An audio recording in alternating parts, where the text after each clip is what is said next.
The Passion of Jesus. So this is William Smiley for the Pathways course, the Synoptic Gospels. Okay, so we'll begin with a brief overview of Holy Week. Of course, on Palm Sunday, Jesus rides into Jerusalem on a donkey. He clears the temple on Monday. Judas agrees to betray Jesus on Tuesday. Wednesday, Mary anoints Jesus' feet. The Last Supper occurs on Thursday. This is where Jesus takes the bread and the wine and say, "Take this bread and remembrance of me, of my body, and then of the blood," right? And we are not to interpret that as his literal bread, body, and blood, but it's a representation of the body and blood that he's going to give for us on Good Friday, where he is crucified. Saturday is the only day in history where he lays in the tomb, and then Sunday he rises from the dead. So here's what he went through. The crucifixion was before the crucifixion, he was with a tool, and it was made of multiple strands of leather, and it had either a rock or a piece of lead attached to the end of it. And what it did was to scrape a lot of the skin off of the bone. So Jesus was in a lot of pain even before the crucifixion. He was beaten and for our transgressions, as prophesied in the book of Isaiah. He had to carry the cross on the Via Dolorosa. Uh, his strength was just not there to carry it, so somebody else had to help him carry it the rest of the way. Um, he suffers even as God the Father forsakes him. In the when he stated, uh, "Father, Father, why have thou forsaken me?" And then as he dies, the earth goes dark, and the veil in the temple is torn. Um, and then he did all of this for us. In addition to asking God why he had forsaken him, there were six other things that it said while he was on the cross. Uh, Easter Sunday, Jesus rises from the dead, and this is what we celebrate as Christians. This is the reason for our faith, right? Because without his resurrection, what are we doing?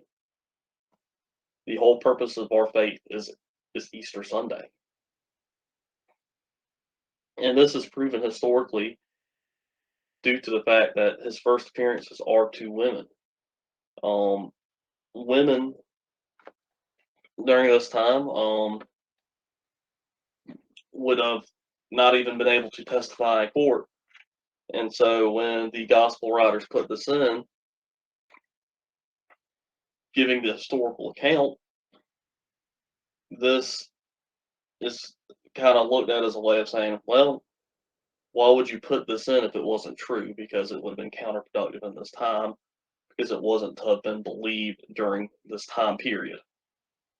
He appeared multiple times between Easter and Pentecost. Some of those appearances included just appearing to the disciples in the upper room, appearing to Thomas, showing him, "Look, here are my hands that where the nails have pierced," and telling Thomas that you believe because you saw me. Now there are going to be other people that believe because without seeing me, and they'll be blessed. Um, and then when he went to heaven, he promised the Holy Spirit.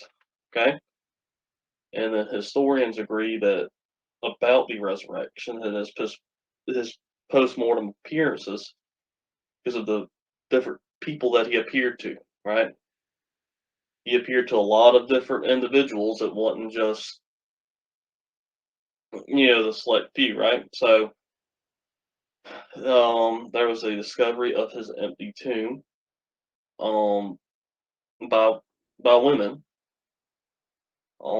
and then the origin of disciples' belief of his resurrection is once again it's kind of a weird thing to go about bragging about. Hey, we saw him raised from the dead and we believe in this, right? If it didn't really happen,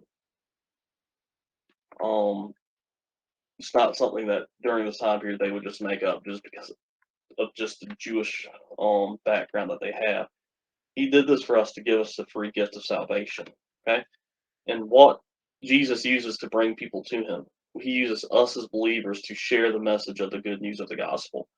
Um, in other parts of the world, there are signs and wonders and miraculous healings that occur that brings multitudes of people in, and that's how a lot of the church is growing in Asia and some other parts of the world, like in Africa, where they're predominantly non-Christian, and finally, just through the gospel, right? So just sharing the message of the gospel, giving the gospel in the native tongue of these unchurched people, and that's the story of, and that is Jesus through the Synoptic Gospels in a nutshell, or more appropriately, the Passion of Jesus.